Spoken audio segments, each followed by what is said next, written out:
a Florida man, a Trump-supporting Florida man, is now pleading with Trump to, quote, work something out after ICE agents swooped in, detained his wife, and deported her back to Venezuela. If I get a chance to talk to you, man, yo, please, man, let's work something out. So you, man, let me keep my wife here in the United States, man. She deserves to be here, man. A few moments later. But I'm a U.S. citizen, born and raised in Tennessee, went to college at University of Kentucky, met my husband there. He's an immigrant. He moved over to the U.S. for college on an athletic scholarship from England. And for all you people who say, oh, Riley, your husband's here illegally, he should be deported. Just so you don't understand immigration, he is very much here legally. There are other ways to obtain residency than a green card, like visas or advanced parole. Or those of you who say, this is what you get when you voted for Donald Trump.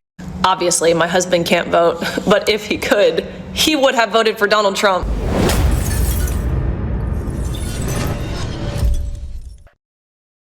Now, you know, I do videos all the time on liberal hypocrisy because I always think it's so funny. But there is some conservative hypocrisy out there to be had. And this is going to be one of those videos. But I want to put my cards straight on the table. I did not support VP Harris for president. I didn't support her at all. I thought Trump was going to win the election. I thought it would probably be easy. And there were a couple of reasons why I thought Trump was the better choice than Harris. And it really comes down to 4 key issues for me. Number 1, crime. Harris was for let them all out. Who cares about bail? Trump was let's do some law and order. Even though I have a problem with the Jan 6 pardons. I think the Jan 6 pardons were ridiculous. You shouldn't be pardoning people who are beating police officers. But even with that, I like his criminal justice angle. He made more sense when it came to that. You know, this whole defund the police, that's nonsense. Number 2 was immigration. I think at a point in time, you allow people to come in, but there has to be a process. And Trump's real argument is that just follow the process. And people who don't follow the process should be kicked out. I agree with that. And now that we've seen what happened in places like New York and Chicago, where, you know, at first they were like, bring us all the migrants. It's racist to say don't bring us the migrants. They got all the migrants, and then all of a sudden, every place is talking about states of emergency. We have too many migrants. Governor Healey just declared a state of emergency in Massachusetts because of the number of migrants arriving in Massachusetts. Healey says they are overwhelming local shelters. Here in Chicago, Mayor Lightfoot just issued an emergency declaration in response to the surge of migrants being bused to the city by Texas Governor Greg Abbott. The New York City Mayor Eric Adams declaring a state of emergency over the escalating number of asylum seekers coming to the city. They had to FA and FO to figure out that the migrant crisis is a crisis. So that was my second reason to believing Trump was the better candidate. Immigration, and we talked about crime. The transgender issue. I have to pretend that biological men should compete with biological women and that it's all okay? That's lunacy. For prisoners. For prisoners, every transgender inmate in the prison system would have access. Hell no, I don't want my taxpayer dollars going to that. Kamala supports transgender sex changes in jail with our money. Kamala even supports letting biological men compete against our girls in their sports. Kamala is for they, them. President Trump is for you. Now, just to be clear, that campaign ad you just saw was the best campaign ad in the history of campaign ads. The numbers bear that out. Because the New York Times, the liberal Bible, did a whole piece about the ad that Trump ran, which is the Kamala's for they, them, Donald Trump's for you. They said it was one of the most effective 30-second spots in political history and may have shifted the race, according to her own side, by 2.7 percentage points in Trump's favor after people watched it. And I can continue to go on with Second Amendment and some other things. Now, there's some things that I agree with Harris on when it comes to, let's say, abortion. I favor the Democrats' position. I believe Roe v. Wade should be law, but I'm also someone who can see, if you watch the video I did on Roe v. Wade, that the way it was put into place was illegal and the Supreme Court overreached. And I'm not the only person that said that. The greatest liberal justice ever, Ruth Bader Ginsburg, she said Roe v. Wade was an overreach. But I had written a comment on Roe v. Wade, and it was not 100% applauding that decision. What I said was, the court had an easy target because the Texas law was the most extreme in the nation. Abortion could be had only if necessary to save the woman's life. Doesn't matter that her health would be ruined, that she was the victim of rape or incest. I thought Roe v. Wade was an easy case, and the Supreme Court could have held that most extreme law unconstitutional and put down its pen. Instead, the court wrote an opinion that made every abortion restriction in the country illegal in one fell swoop. And that was not the way that the court ordinarily operates. You know, it waits till the next case and the next case. Anyway, it was that some women felt that I should have been 100% in favor of Roe v. Wade, and because I wasn't. Now, with all that out of the way, let's now get to this guy who you see on screen crying because he voted for Trump, but that didn't mean he was going to be saved from the deportation police because his wife was here illegally. But first, ICE raids taking place today right here in South Florida as President Trump makes good on his campaign promise of mass deportations. And tonight, we're hearing from a man who says his wife was detained.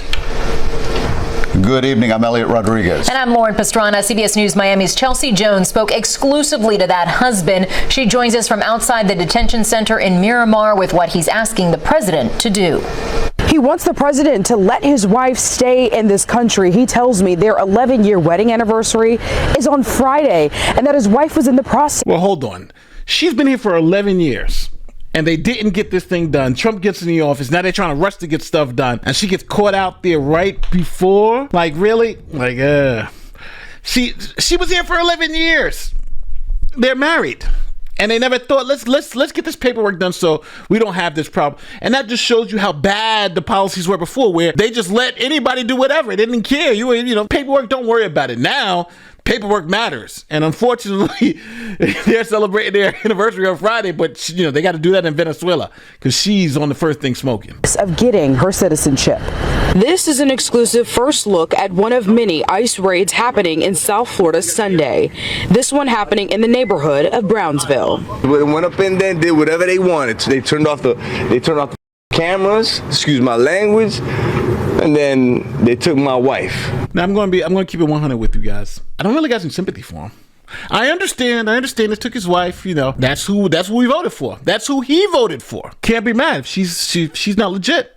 She's got to go. This man who wished not to be identified says his wife is from Venezuela and has lived in the United States for a few years. She was one of 3 people taken from this home. Now, a few years versus 11 years. 11 years, I don't think it's a few years. 11 years is over a decade you're here. So I don't know. So is she only here a few years? Because a few years makes it seem like she just got here. But, you know, but whatever. She wasn't here legally, it sounds like.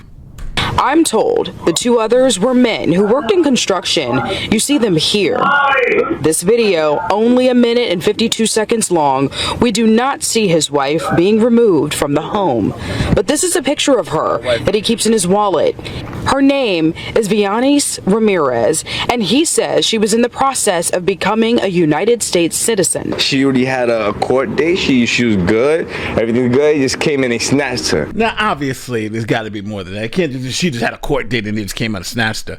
There's something more here he's not telling us, right? She probably maybe just filled out and got a court date to show up and all that. Like, there's got to be more to it because they're married. They've been here for 11 years. So something else went down that he's not telling us. But right now, it seems like she's grabbed up and she may be going back to Venezuela. From the Department of Homeland Security detaining other undocumented men and women in Broward County. It's despicable what they're doing right now. It's very embarrassing. I don't know why it's embarrassing or despicable. Literally, if you're here illegally, eventually you're going to go back. I think it's funny because the law wasn't enforced for so long that I think people just kind of was like, well, so what? It's kind of like jaywalking. Like, no, like we all jaywalk. Nobody cares until somebody gets in office and says, well, you know what? We're going to start enforcing the law. And now all these people who've been doing whatever they want to do are like in sticker shock. Like, oh my God, they're actually going to enforce the law. It's like, yeah, you know, you're here illegally. Sorry, but just got caught. President Donald Trump arrived at his Trump National Golf Resort in Doral Saturday, set to host GOP leaders for a conference. This man hopes this message makes it to him. If I get a chance to talk to you, man, yo, please, man, let's work something out. So you, man, let me keep my wife here in the United States, man. She deserves to be here, man. I'm gonna say I don't think she deserves to be here, brother. I think if she's been doing this thing for X amount of years and hadn't gotten her stuff together, then unfortunately, it just is what it is. You know, she unfortunately was here illegally, it sounds like, or didn't have her paperwork right, or whatever it was. And she got caught out there. She had 11 years to get it done, but didn't get it done. So now there are some other people having issues with this whole let's deport all the illegal immigrants issue. Now, Riley Gaines, for those of you who don't know, is the person who is fighting against the allowing men to compete in women's sports. She was the one that lost out on a medal when essentially a man, beat her in swimming. But she now finds herself in another issue when it comes to immigration because her husband isn't here illegally. He is also an immigrant, but they filed the paperwork, went through the process, and unfortunately, there's a lot of misinformation going out there about Riley Gaines' situation. So they're saying that her husband is being deported or is eligible for being deported, and that's just not the case. They're fulfilling an application to get a green card, so he is here legally right now, and they're filling out the application to get a green card, and one of the requirements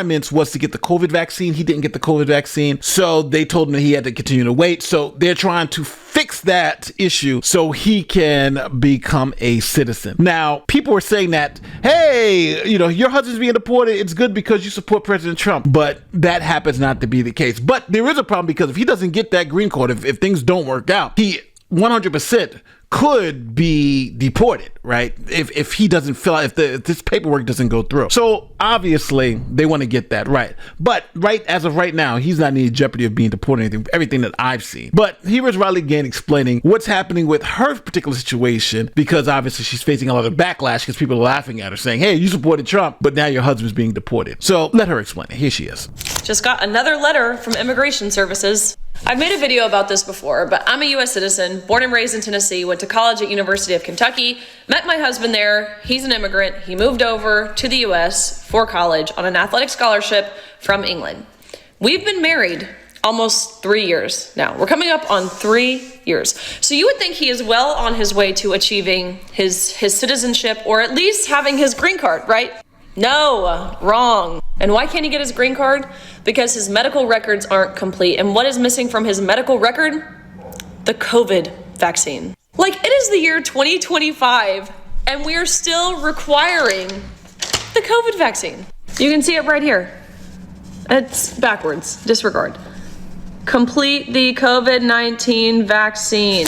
So that's, as you can see, that's what's holding him back. Now, obviously, the internet was blowing up saying that he's being deported because he's illegal, but that happens not to be the case.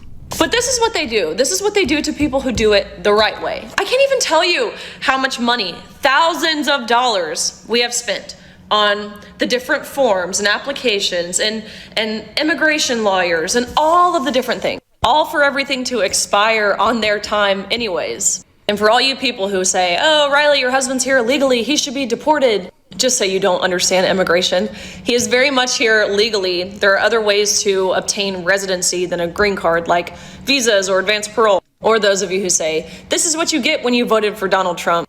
Obviously, my husband can't vote, but if he could, he would have voted for Donald Trump. Change is coming with the current administration, but he has to undo everything that the former administration has done to our immigration system, both legally and illegally. So now I think Riley Gaines' situation is a lot different than that first situation. That first situation we saw, the person doesn't seem to have been here legally and was trying to get to that point where they can be here legally and got caught up right before their court date. Where I think Riley Gaines, her husband's here legally, he's always been here legally. It's just the COVID vaccine. Will he take the COVID vaccine? I'm surprised Trump hasn't signed an executive order to get rid of the COVID vaccine. It would definitely help out Riley here. But I also assume that she hasn't been on the White House. She's in those conservative circles. So I don't believe it's going to be a problem for her much longer. And it also shows one thing about the Biden administration too. They were letting all these people in illegally, and yet someone who's doing it the right way. Like, think about it. Really think about it. Look, think about Riley Gaines' situation and the first guy whose wife was taken. They were here illegally. They're having fun. She's from Venezuela. Then eventually it's like, okay, let's get this paperwork done because Trump is here and she got caught out there, right? She's here illegally. But Riley Gaines, they've paid tens of thousands of dollars. They followed all the process. They filled out all the paperwork. He's here legally. And the only thing he hasn't done is taken a COVID vaccine. Those are two totally different situations. For the first guy, I don't really feel sorry for him because I'm like, you just waited too long. Riley Gaines, I'm like, I don't know about requiring to take the COVID vaccine. That kind of sucks, especially if you've been here 3 years and you did everything you needed to do. So hopefully they'll have some resolution to her issue. The other guy I'm going to be laughing at. But tell me in the comment section where I'm wrong. Tell me if you feel sorry for them both, or tell me if you think I'm being too hard on the first guy, because I think this is, he found out that voting for Trump, he wasn't joking when he said, I'm going to fix the immigration problem. And he is fixing the immigration problem.